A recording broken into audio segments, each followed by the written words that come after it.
Bismillah ar-Rahman ar-Rahim, salatu salam ala ashraf al-mursalin, toujours avec la leçon étude et représentation des fonctions numériques, avec un problème qui est très important, problème numéro 2. Donc on va voir pour la première fois, bien sûr, que la bijection réciproque, bien sûr, elle est déterminée par deux fonctions et non pas par une seule fonction. Donc voilà l'énoncé, bien sûr, de l'exercice. Donc on va commencer par la première question. Donc, solution, première question, montrer que f est bijective de l'intervalle R, bien sûr, vers un intervalle J à déterminer. Bien sûr, on a une fonction polynôme de degré 3. Donc, pour la bijection, donc, il faut bien sûr vérifier deux points. Donc, f continue sur R, qui va jouer le rôle de I. Pourquoi? Parce que c'est une fonction polynôme. Et toute fonction polynôme, bien sûr, on a vu qu'il est continu sur R et aussi il est dérivable sur R. Donc maintenant, on va passer bien sûr à la stricte monotonie. Donc il suffit de calculer la dérivée. Donc quel que soit x appartienne à R, f'x est égal, en utilisant bien sûr la formule g à la puissance n est égal n', g' à la puissance n moins 1. Donc c'est 3 fois 2x moins 1 au carré fois 2x moins 1 prime. La dérivée de moins 1, bien sûr, c'est une constante, donc sa dérivée est nulle. Est égal 3, donc la dérivée de 2x moins 1 c'est 2, donc c'est 6 fois 2x moins 1 au carré qui est supérieur ou égal à 0. Et malgré que la fonction, bien sûr, dérivée s'annule en 1/2, bien sûr, il reste une fonction, bien sûr, qui est strictement croissante d'après un théorème. Si la dérivée est positive et s'annule en un nombre, bien sûr, fini de points, il reste strictement croissante. La même chose si la dérivée est négative et s'annule en un point, bien sûr, fini en un nombre fini de points, elle reste strictement décroissante. Donc, ceci implique que f il est strictement croissant. Donc, strictement croissante sur R. Donc, f est bijective. Donc, f est bijective, bien sûr, de l'intervalle I, de l'intervalle R vers l'intervalle J est égal à FR. Est égal F de moins l'infini plus l'infini. Et bien sûr, on va le calculer puisque f est croissant, donc c'est la limite de fx au voisinage de moins l'infini, limite de fx au voisinage de plus l'infini. Or, la limite, bien sûr, de f, c'est la limite du terme le plus haut degré, c'est la limite de 2x au cube, autrement dit 8x au cube, puisque l'exposant est impair, donc il va bien sûr conserver le moins, donc c'est moins l'infini. Et limite de 2x au cube, autrement dit 8x au cube au voisin plus l'infini, est égal à plus l'infini. Autrement dit, donc j est égal à r. Donc voilà pour la première question. Maintenant, on va passer à la deuxième question. On déduit que l'équation fx égale la racine quatrième de 2 admet une solution unique alpha dans R. Bien sûr, certains élèves vont résoudre algébriquement l'équation. Donc, pas la peine, c'est inutile. Donc, il suffit tout simplement d'utiliser la définition de la bijection. Si f est une fonction bijective de E vers f, on applique la définition qu'on a vue dès la première année du baccalauréat, ou bien en ce qui concerne les sciences maths et pour les sciences X, on l'a vu en baccalauréat. Donc f de E vers f est bijectif si et seulement si pour tout élément y de l'ensemble dérivé, c'est-à-dire f, il admet bien sûr un unique antécédent. C'est la définition même de la bijection. Donc, il suffit d'appliquer, bien sûr, cette définition. Donc, l'équation fx est égale racine 4 sur 2.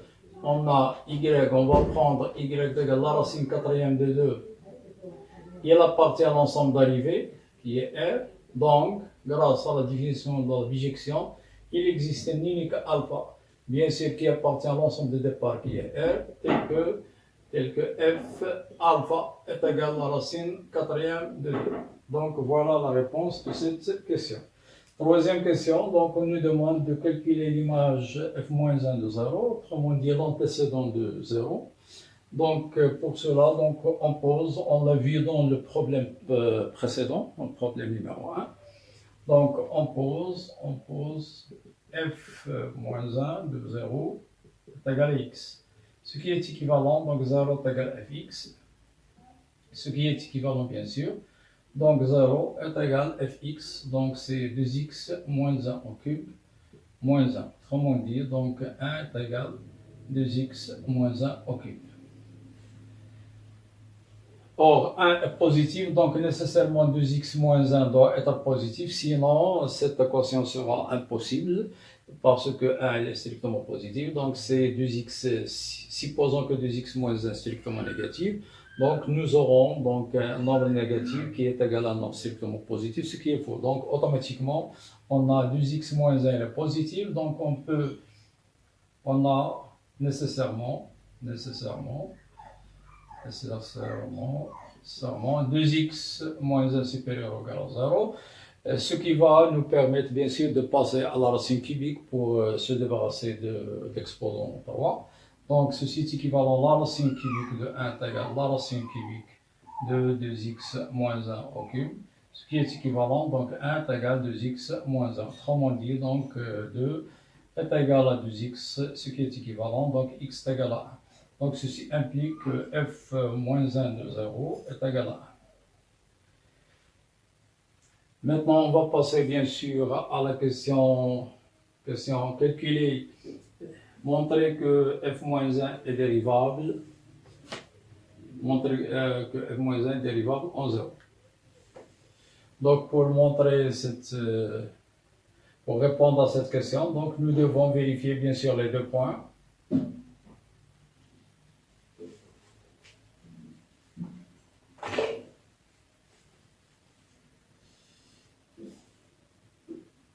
Montrons que f-1 il est dérivable, donc dérivable en 0. Qui n'est rien d'autre bien sûr que f1. Donc il suffit de vérifier que f dérivable, donc f dérivable en 1. En 1, pourquoi? Parce que, car f polynôme, donc ceci implique que f il est dérivable sur R, et bien sûr 1 appartient à R, donc f est dérivable, en 1. Le deuxième point à vérifier, s'assurer que f' de 1, bien sûr, différent de 0. Donc pour ce faire, on a déjà calculé bien sûr la dérivée. Donc on a, d'après la question précédente, f'x est égal à 6 2x moins 1 au carré. Donc ce qui implique bien sûr que f' de 1 est égal à 2 moins 1, 1 au carré, c'est 1 multiplié par 6, est égal à 6 différent de 0. Donc les deux points sont vérifiés, d'où f moins 1 est dérivable en 0 est égal à f1. Calculer f moins 1, le nombre dérivé au point 0. Donc, et on a bien sûr, f moins 1 prime de 0 est égal à 1 sur, d'après la règle principale qu'on a dans le cours, bien sûr, donc est égal à 1 sur f' calculé au point f moins 1 de 0. Est égal à 1 sur moins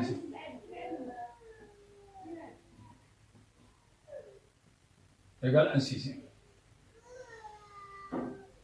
Maintenant, on va passer à la quatrième question, bien sûr. Quatrième, donc, on nous demande de déterminer, bien sûr, ou bien de définir la bijection réciproque.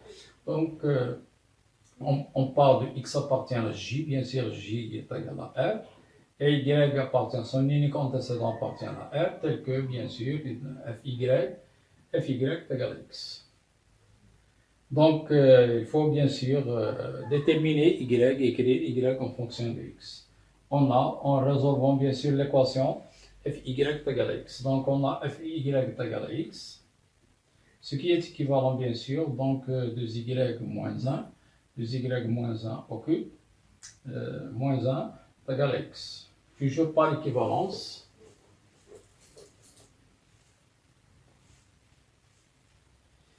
Donc, je poursuis là. Donc, ce qui est équivalent, donc 2y moins 1 au cube est égal à x plus 1. Alors là, il faut faire très attention parce que la plupart des élèves passent directement, bien sûr, sans voir les conditions, à la racine cubique, ce qui est totalement faux. Donc, il faut faire attention. Et là, bien sûr, il faut utiliser le raisonnement par disjonction des cas. Pourquoi? Parce que, bien sûr, on ne sait pas le signe, donc le paramètre, bien sûr, x, il varie dans R. Donc x appartient à R. Donc là, il faut distinguer deux cas. Donc on va utiliser un raisonnement par disjonction des cas. Donc si x plus 1 positif et si x plus 1 est négatif. Donc il faut toujours raisonner, bien sûr, discuter selon le paramètre, ou bien les paramètres, et non pas sur la variable. Bien sûr, la variable ici, c'est y, et x joue le rôle, bien sûr, paramètre. Donc, on va distinguer deux cas, car si on passe directement, donc, on va commettre une grande erreur. Donc, on va faire entrer la racine cubique sur des nombres qui peuvent, bien sûr, être négatifs. Pourquoi? Pour la simple raison que x plus 1, il appartient à R, donc il se peut qu'il soit positif ou bien négatif. Donc, distinguons deux cas. Donc, deux cas à distinguer. Donc, premier cas, si x plus 1, donc on raisonne sur le paramètre 1, si x plus 1 supérieur ou égal à 0, ce qui est équivalent bien sûr x supérieur ou égal à moins 1. Alors automatiquement, alors 2y moins 1 au cube sera lui aussi positif. Pourquoi? Parce qu'on a bien sûr montré que est bijective. Autrement dit, cette équation doit avoir une unique solution. Donc si x supérieur ou égal à moins 1, autrement dit x plus 1 positif, nécessairement 2y moins 1 au cube doit lui aussi être positif. Et dans ce cas, l'équation que je vais appeler étoile est donc notre équation, bien sûr. Donc on a le feu vert maintenant, donc l'équation étoile sera équivalente, donc la racine cubique de 2y moins 1 au cube est égale à la racine cubique de x plus 1. Autrement dit, donc 2y moins 1 est égal à la racine cubique de x plus 1.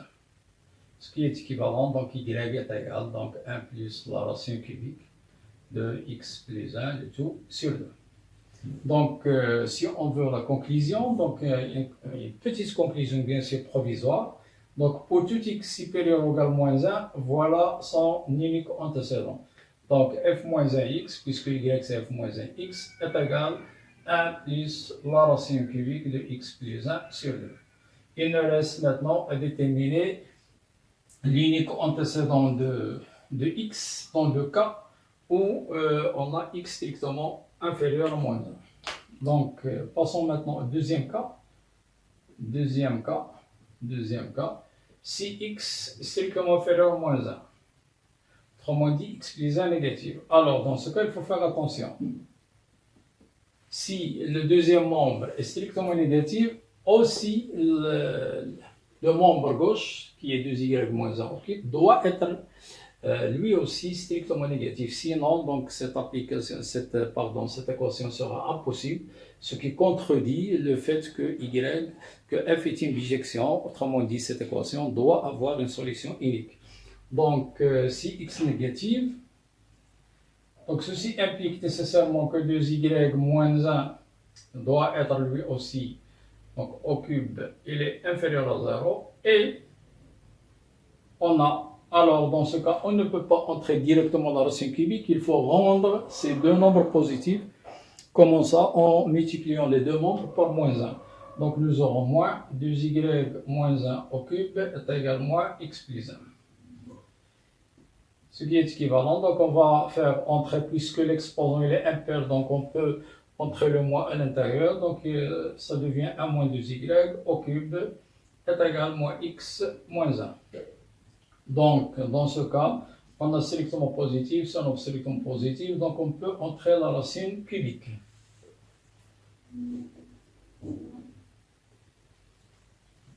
Donc, en entrant la racine cubique, bien sûr, aux deux membres, donc nous obtenons, bien sûr, 1 moins 2y est égal, donc, la racine cubique de moins x moins 1, et nous obtenons 1 moins la racine cubique de moins x moins 1 sur 2 est égal à y, qui n'est rien d'autre que f moins 1 de x. Autrement dit, donc, quel que soit x strictement inférieur à moins 1, on a f moins 1x est égal à 1 moins la racine cubique de moins x moins 1 sur 2. Donc, résumé, donc, si on veut faire un petit résumé, donc notre bijection réciproque, il est défini de R à valeur dans R, qui est x à polymètre. Donc, elle est déterminée par deux fonctions. Elle est déterminée par 1 plus la racine cubique de x plus 1 sur 2 si x il est supérieur ou égal à moins 1.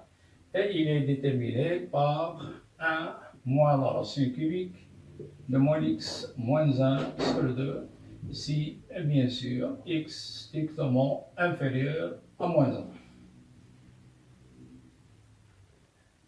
Donc, calculer à nouveau f moins 1, 0. Une fois on a bien sûr notre bijection réciproque, on peut facilement calculer à nouveau, bien sûr, f moins 1 de 0. Donc, f moins 1 de 0, il faut voir le 0, est-ce qu'il est dans le premier intervalle ou bien le deuxième. Bien sûr, il est dans le premier. Donc, on travaille avec cette restriction de la bijection réciproque. Donc, est égal à 1 plus la racine cubique de 1 sur 2, qui est égal à 2 sur 2, est égal à 1, ce qu'on a trouvé précédemment. Passons maintenant à la question, la dernière question. Donc, je vais poser hx égale 2pi multiplié par cette fonction. Donc là, on va appliquer bien sûr une propriété vue dans la première leçon.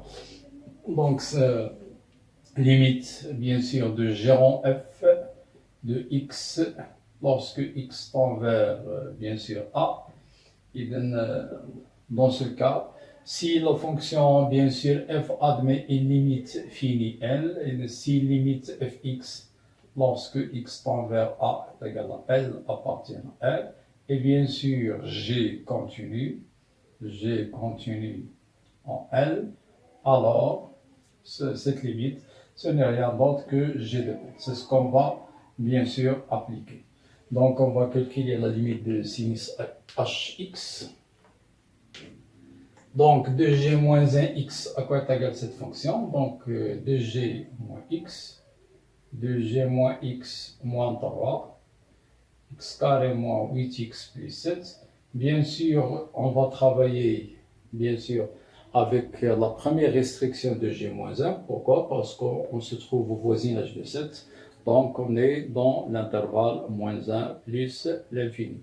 Et bien sûr, de g moins 1 x moins 3, donc lorsqu'on remplace, d'après l'expression précédente, de g moins 1 x, c'est-à-dire la première restriction, on va trouver bien sûr est égal à la racine cubique de x plus 1 moins 2 sur x carré moins 8x plus 7 après une petite factorisation. Donc on va trouver x moins 1 multiplié par x moins 7. Donc comme on l'a vu d'après les exercices précédents, donc il suffit de poser a. Donc on multiplie par le complété bien sûr de l'identité a au cube moins b au cube. Autrement dit, si on multiplie par a carré plus 2a plus 4, et on divise, donc a carré plus 2a plus 4, ou a, bien sûr, c'est la racine cubique de x plus 1. Donc on va trouver a au cube moins 2 au cube. A au cube, bien sûr, est égal à x plus 1 moins 8, c'est x moins 7. X moins 7, donc c'est x moins 7 fois x moins 1. Multiplié par a au carré, autrement dit la racine cubique de x plus 1 au carré, donc plus 2 fois la racine cubique de x plus 1 plus 4. Et après simplification, bien sûr, donc on va trouver la limite de cette fonction, bien sûr, si je l'appelle g1x. Donc la limite de g1x lorsque x tend vers 7 sera égale donc 1 sur donc là c'est 6. Et là 4 plus 4 plus 4, donc fois 12. Autrement dit, donc la limite de hx lorsque x tend vers 7, à quoi est égal? Est égal 12pi, 12pi multiplié par 1, 6 fois 12, donc on va simplifier par 12, il nous reste pi sur 6. Donc la limite de hx égale pi sur 6, c'est pi sur 6 qui va jouer le rôle de L, et la fonction bien sûr sinus il est continu en pi sur 6, donc nous trouvons finalement donc, la limite est égale, donc la limite de cette fonction, donc limite de sinus hx lorsque x tend vers 7 est égal sinus de limite hx lorsque x tend vers 7 est égal sinus pi sur 6 et sinus pi sur 6 est égal à 1,5. Donc voilà, on a terminé ce problème qui est très intéressant. Donc soyez au rendez-vous pour un problème très intéressant, numéro 3. N'oubliez pas s'il vous plaît de s'abonner à la chaîne et de partager bien sûr. كما لا تحرمونا جزاكم الله خيرا من صالح دعوتكم لنا ولوالدينا ولمن علمنا بالتوفيق إن شاء الله.